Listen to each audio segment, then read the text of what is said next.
Hello students, आज हम transportation को आगे बढ़ाते हैं और जो थ्योरी हम पढ़ रहे थे स्टोमेटा मूवमेंट किस तरह से होता है, कब खुलते हैं, कब बंद होते हैं, क्यों बंद होते हैं, कैसे बंद होते हैं, ये सब चल रहा था अब तक। तो अपने 3 थ्योरियाँ पढ़ ली गए वीडियो में।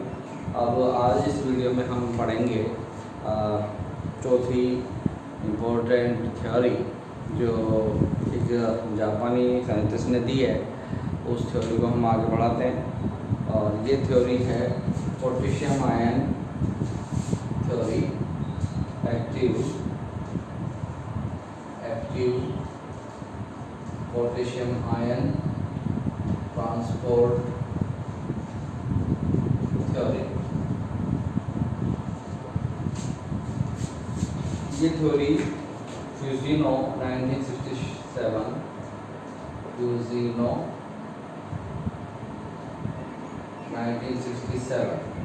इन्होंने दी थी। और इस थ्योरी के अनुसार इन्होंने कहा कि पोटेशियम आयन जो सब्सिट्यूटरी सेल्स या सेल कोशिकाएं हैं, जिनको एक्सेसरी सेल्स भी बोलते हैं, गार्ड सेल के बाहर होती हैं, उन कोशिकाओं में पोटेशियम आयन का स्टोर होता है।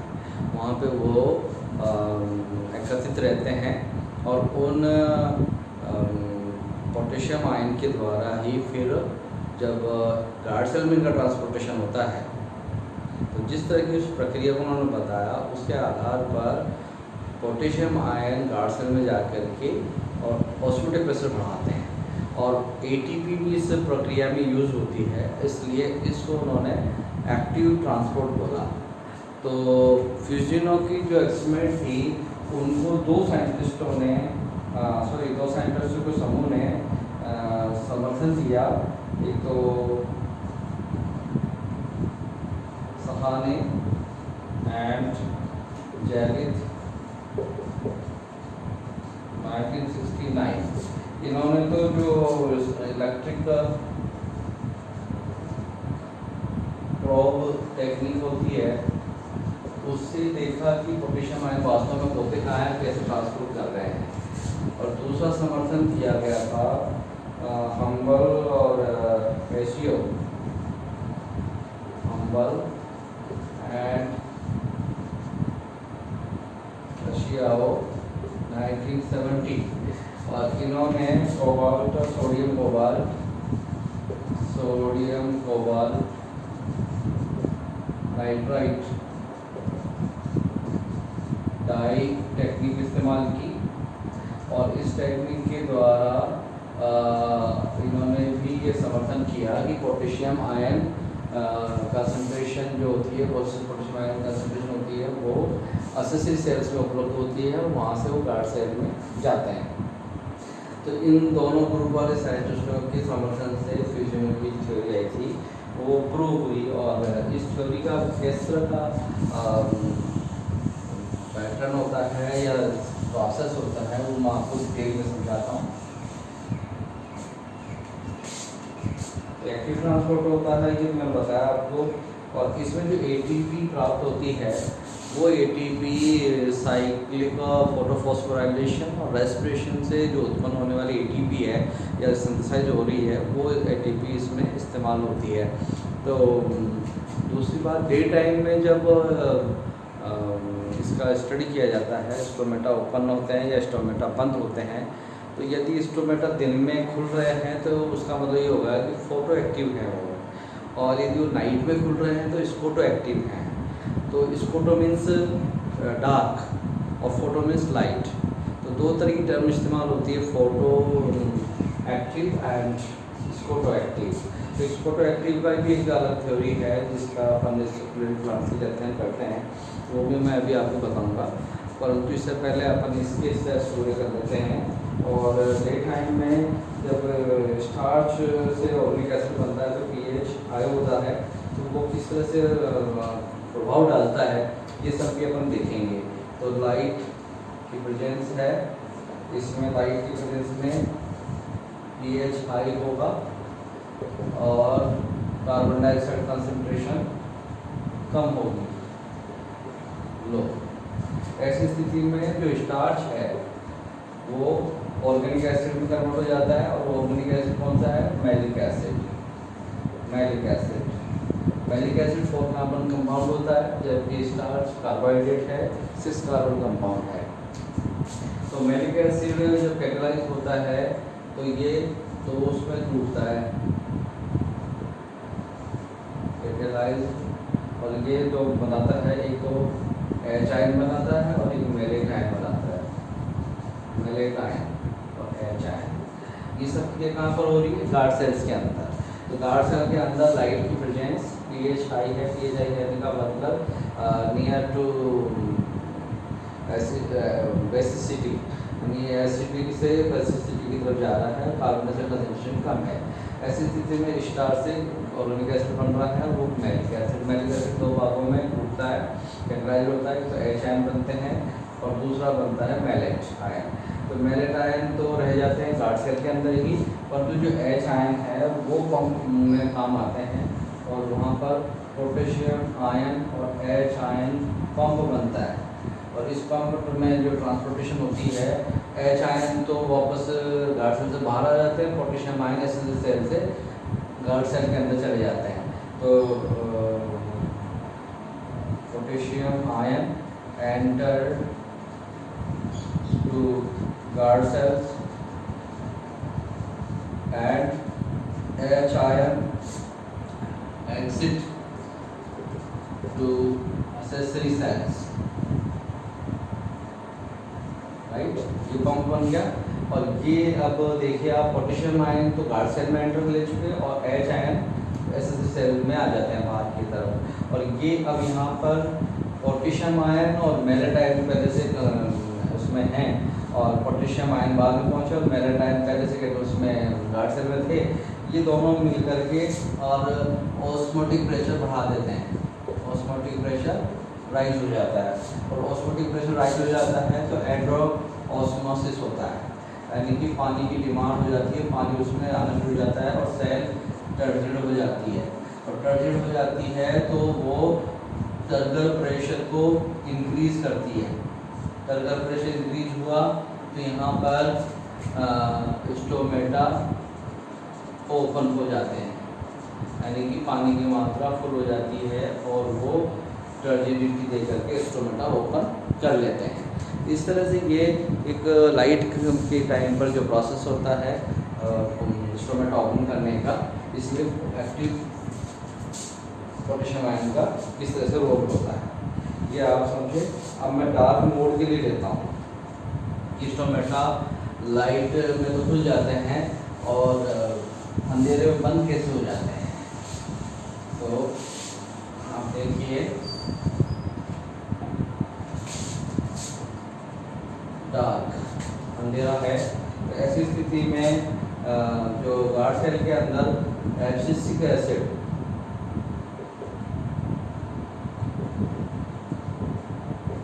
एसिड बनता है और high concentration of carbon dioxide, high concentration of carbon dioxide high concentration में होता है, क्योंकि नाइट में कार्बन डाइऑक्साइड ज़्यादा है, तो एब्सिसिक एसिड है जो बना इसके गार्ड सेल के अंदर वो टूटता है, और एब्सिसिक एसिड के द्वारा जो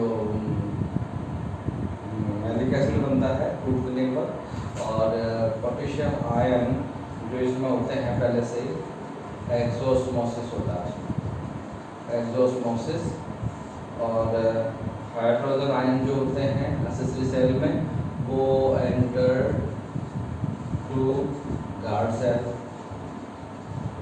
और ये जो एब्सिसिक एसिड है ये टूट करके मैलिक एसिड बनाता है, मैलिक एसिड।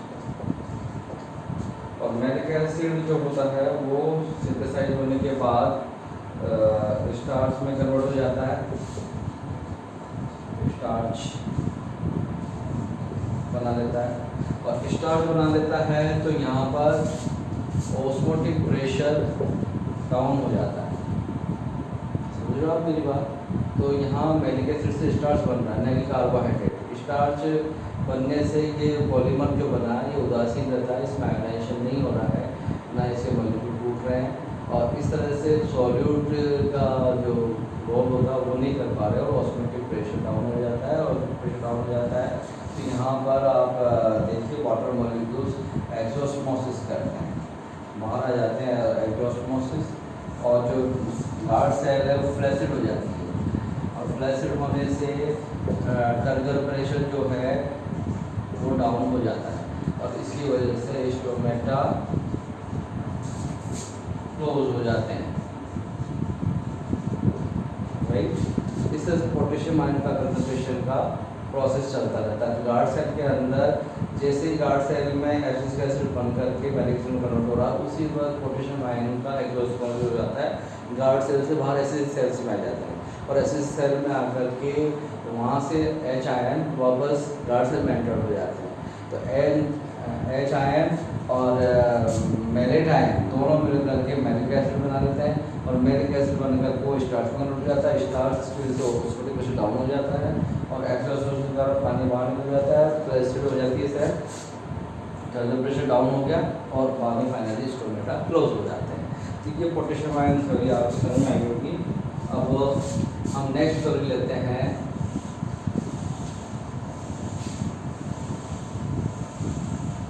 फोटो एक्टिव, 5वीं नंबर की थ्योरी आ जाती है photo active opening and closing of stomata.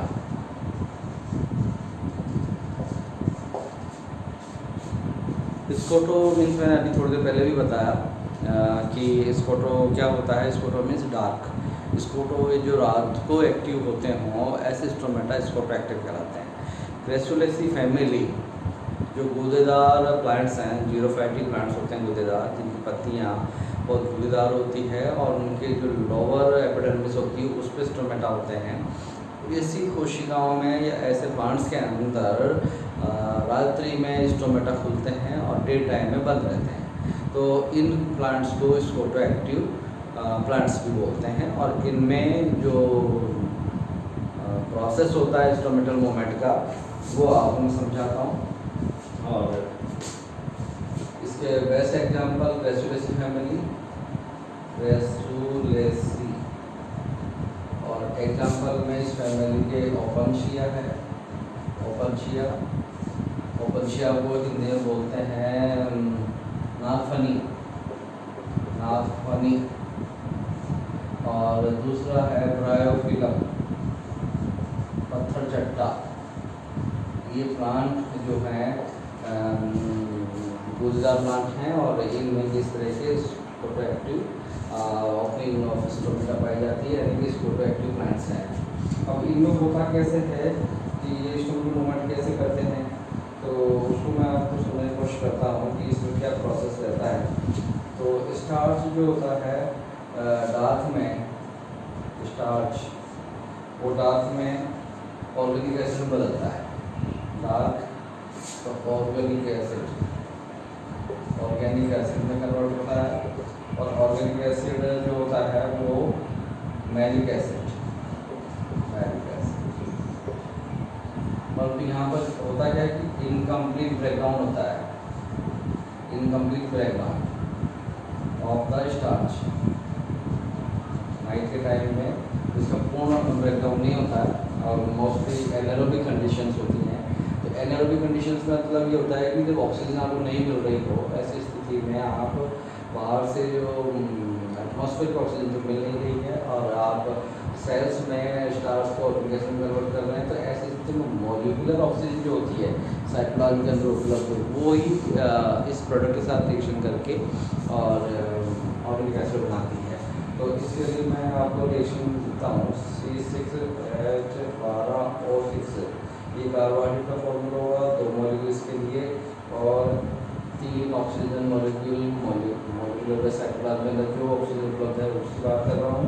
और उनकी बना देता है मैलिक एसिड C4H6O5, और इसके भी 3 मॉलिक्यूल और 3 वाटर के मॉलिक्यूल बन जाते हैं, और ये मैलिक एसिड बना। और ये मैलिक एसिड फिर डे टाइम में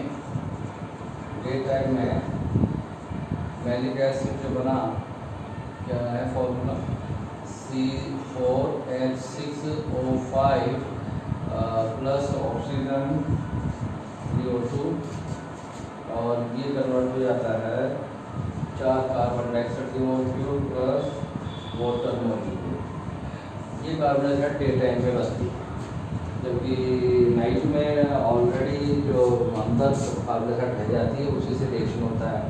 और ये डे टाइम में जो कार्बन डाइऑक्साइड है ये क्लोज़ोस्टोमेटा की उपस्थिति में भी, दिन में लाइट है उस वक्त स्टोमेटा इम्प्लांट बंद हो जाते हैं तो ये कार्बन डाइऑक्साइड अंदर रह जाती है, और अंदर रह जाती है तो फोटोसिंथेसिस की क्रिया चलती रहती है, क्योंकि फोटोसिंथेसिस के लिए कार्बन डाइऑक्साइड की आवश्यकता है रॉ मटेरियल में। तो ये उपस्थित अंदर जो सेल्स के अंदर है और उसके ऊपर बाहर नहीं आ रही है, तो इसकी वजह से फोटोसिंथेसिस कंटिन्यू करता रहता है। तो ये इस प्रक्रिया है उसमें चलती रहती है। और आगे मैं आपको समझना चाहता हूँ कि किस तरह से स्टोमेटा खुल रहा है और बंद हो रहा है। ये तो एक बेसिक कॉन्सेप्ट था इन प्लांट्स के लिए, जो कन्वर्जन चलता रहता है और डे टाइम में और नाइट टाइम में। अब इसके आधार पर क्या इम्पैक्ट आता है इनके बनने से नहीं बनने से, वो देखते हैं। तो डार्क की रिएक्शन को पहले स्टडी करते हैं। डार्क में गार्ड सेल्स और इसमें pH इंक्रीज हो जाता है। pH increases due to minimum concentration of oxygen, minimum concentration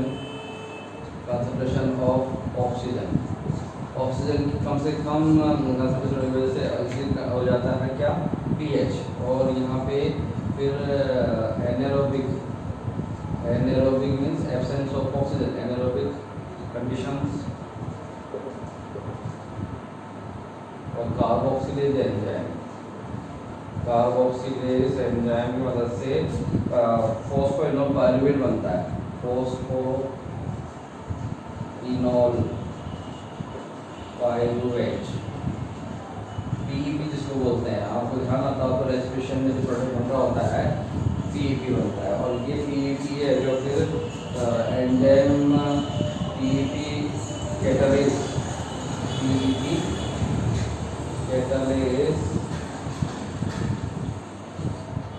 enzyme की मदद से बना देता है OAA, ऑक्सलो एसिटिक एसिड।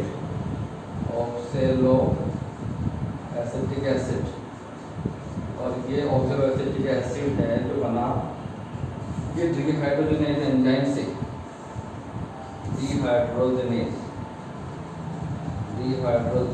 एंजाइम से टूट जाता है मैलिक एसिड में, मैलिक एसिड और कार्बन कंपाउंड ये भी और ये भी। अब ये मैलिक एसिड फिर टूट करके कैटेलाइज होकर के HIN प्लस मैलेटाइन बना देता है, मैलेटाइन। गार्ड सेल के अंदर चल रहा है सारा रिएक्शन। अब ये जो मैलेटाइन है बाहर एसएससी सेल में चला जाता है, एसएससी सेल, और एसएससी सेल से पोटेशियम आयन जो है वो गार्ड सेल में आ जाते हैं, एंटर इन गार्ड सेल में पोटेशियम आयन आएंगे। और साथ में जो मैलेटाइन ऑलरेडी यहाँ उपलब्ध है, तो ये मैलेटाइन इसके साथ प्लस मैलेटाइन दोनों ऑस्मोटिक प्रेशर बढ़ा देते हैं। और ऑस्मोटिक प्रेशर बढ़ने से क्या होगा, एंडोस्मोसिस होगा। एंडोस्मोसिस होकर के वाटर कंटेंट बढ़ेगा, टर्गल प्रेशर बढ़ेगा, और टर्गल प्रेशर बढ़ करके स्टोमेटा ओपन हो जाएंगे, राइट। तो ये स्टोमेटा ओपन होता है सर्कुलेट प्लांट के अंदर, इसको एक्टिव पोर्शन ऑफ द या ओपनिंग ऑफ द स्टोमेटा। तो इसमें आप देख रहे हैं गार्ड सेल के अंदर अंधेरे के अंदर रिएक्शन हो रही है, कार्बन ऑक्सीजन की कमी है और pH इंक्रीज हो गया है due to minimum oxygen. Anaerobic condition में कार्बोक्सिल एंजाइम द्वारा PEP बनता है, PEP से कैटालाइज एंजाइम की मदद से ऑक्सलो एसिटिक एसिड बनता है, और वो मैलिक एसिड में कन्वर्ट होता है डिहाइड्रोजन एंजाइम की वजह से। और यहाँ से HIN जो बना वो HIN एसएससी सेल में चल जाता है, यहाँ से पोटेशियम आयन गार्ड सेल में वापस आ जाते हैं।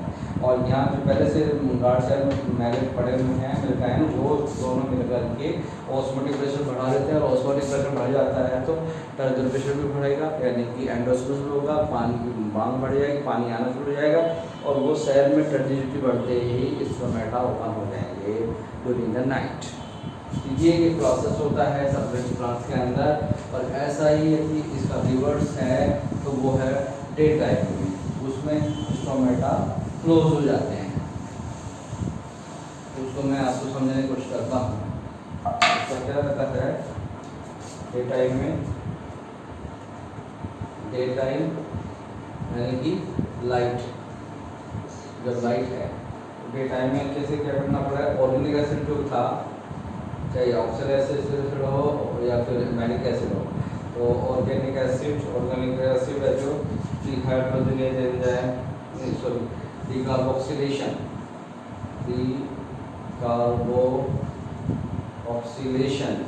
की वजह से कार्बन डाइऑक्साइड निकालते हैं, और कार्बन निकाल करके पीएच डाउन कर देते हैं। पीएच डाउन हो जाता है, वहाँ से पोटेशियम आयन जो है वो ट्रांसपोर्ट स्टॉप हो जाता है, वो ट्रांसपोर्ट रुक जाता है, स्टॉप। पोटेशियम आयन का ट्रांसपोर्ट रुक जाता है कि पीएच डाउन हो जाता है। पीएच डाउन होते ही पोटेशियम आयन का ट्रांसपोर्टेशन गार्ड सेल में जो जा रहे थे इसके एसेसरी सेल से, वो रुक जाते हैं, और वो रुक करके फिर गार्ड सेल में जब पोटेशियम आयन कम हो जाते हैं तो उसका ऑस्मोटिक प्रेशर डाउन हो जाता है। तो ऑस्मोटिक प्रेशर विल डाउन, मैं उल्टा एरो जो दिखा रहा हूँ डाउन, और अब ऊपर से दिखाऊंगा तो वैल्यू बढ़ जाएगा। ये डाउन हो गया तो इसका मतलब यहाँ एक्सोस्मोसिस हो जाएगा, और एक्सोस्मोसिस हो जाएगा तो पानी वहाँ निकल के सेल्स को फ्लैसिड कर देगा, और फ्लैसिड कर देगा तो स्टोमेटा क्लोज हो जाएगी, क्लोज्ड। इस तरह से scotoactive opening and closing of the stomata चलती रहती है। और इसमें ये थ्योरीज जो थी ट्रांसपरेशन की, ये थ्योरीज 5 थ्योरीज मैंने आपको डिटेल में समझाई कि किस तरह से स्टोमेटा दिन में या रात में खुलते हैं, उनमें किस तरह से फोटो एक्टिवेशन रहता है या स्कोटो एक्टिवेशन होता है, क्या क्या कारण हो सकते हैं जिस वजह से खुलता है। सब में ऑस्मोटिक प्रेशर का कम होना और ज़्यादा होना। यदि स्टोमेटा क्लोज होना है तो ऑस्मोटिक प्रेशर कम होगा, सेल्फ को निकल जाएगी, और यदि वो टर्जिडिटी जब जा रही है इसका मतलब स्टोमेटा ओपन होगा। और किसी भी तरीके से हो रहा है, किसी मेटाबॉलिक प्रोसेस द्वारा हो रहा है, ये जो भी साइंटिस्टों ने स्टडी करके बताया, इसके आधार पर हम कह सकते हैं कि ऑस्मोटिक प्रेशर और टर्गुलर प्रेशर इम्पोर्टेंट फैक्टर हैं जो स्टोमेटा को ओपन करने के लिए और बंद करने के लिए आवश्यक हैं। Thank you.